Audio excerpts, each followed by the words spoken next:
India में EV cars की growth बहुत ही ज़्यादा बढ़ रही है। इसीलिए सिर्फ इंडिया की ही नहीं और भी बाहर की फॉरेन कंट्रीज इंडिया में अपनी ईवी कार्स को लॉन्च करना चाहती हैं, क्योंकि अभी ईवी सेगमेंट इंडिया में बस शुरू ही हुआ है और जो शुरू में ही अपनी मार्केट अच्छी बना पाएगा वो ही इन फ्यूचर भी अच्छा प्रॉफिट बना सकता है। इसीलिए इंडिया में फोर्ड कंपनी भी दोबारा वापस आना चाहती है, वो भी ईवी सेगमेंट में। इसके लिए इन लोगों को गवर्नमेंट से भी अप्रूवल मिल चुका है।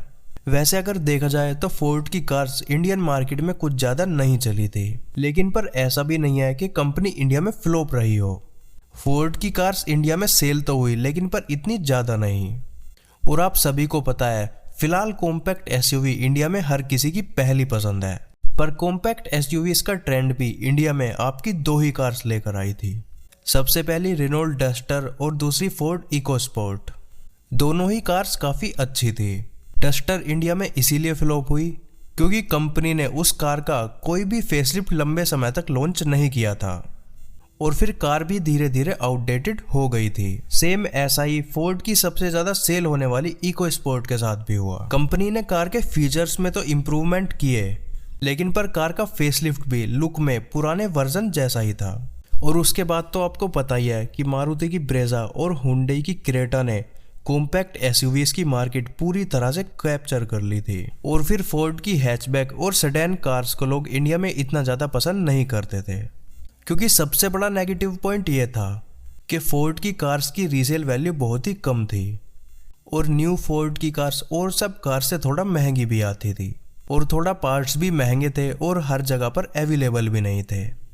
कंपनी को कोविड के टाइम पर बहुत ही बड़ा लॉस हुआ, जिसके बाद इन्होंने इंडिया में अपना प्रोडक्शन पूरी तरह से बंद कर दिया था। पर अब इन लोगों को इंडिया में ईवी सेगमेंट में बहुत ही अच्छी ग्रोथ दिखाई दे रही है, इसीलिए ये लोग फिर से इंडिया में ईवी कार्स का प्रोडक्शन करना चाहते हैं। वैसे तो फोर्ड की ईवी कार्स पहले से भी बनी हुई हैं, पर वो कार्स थोड़ी ज़्यादा ही एडवांस हैं, या फिर आप ये भी कह सकते हैं कि वो कार्स परफॉर्मेंस ओरिएंटेड कार्स हैं, इसीलिए उनका प्राइस भी हाई है। और जो फोर्ड की मस्टैंग मैक ईवी है, उस अकेली कार के अंदर ही 2 नेक्सॉन से भी ज़्यादा बड़ा बैटरी पैक है और कार में पावर भी बहुत ही ज़्यादा है, इसीलिए ही कार प्राइस में भी काफ़ी महंगी है। पर फोर्ड ने कहा है कि वो अपनी प्रीमियम ईवी कार्स को तो लॉन्च करेंगे ही, पर क्योंकि इंडिया में बजट ईवी कार्स की ज़्यादा डिमांड है, इसीलिए कुछ सस्ती ईवी कार्स को भी लॉन्च करेंगे जो सीधा ही टाटा मोटर्स की कार्स को टक्कर दे सकती हैं। तो अगर आप लोगों को भी फोर्ड की कार्स पसंद है तो ये न्यूज़ आप लोगों के लिए बहुत ही अच्छी है। पर अब आप लोग भी एक अच्छा काम जरूर कर सकते हैं। आपको बस नीचे वाले सब्सक्राइब बटन पर क्लिक करना है और आपका ये अच्छा काम काफ़ी जल्दी हो जाएगा। तो यही थी आज की वीडियो। अगर आपको वीडियो अच्छी लगी हो तो वीडियो को लाइक, शेयर और चैनल को सब्सक्राइब। और मैं मिलता हूँ अब आपसे अगली वीडियो में फिर किसी नए टॉपिक के साथ।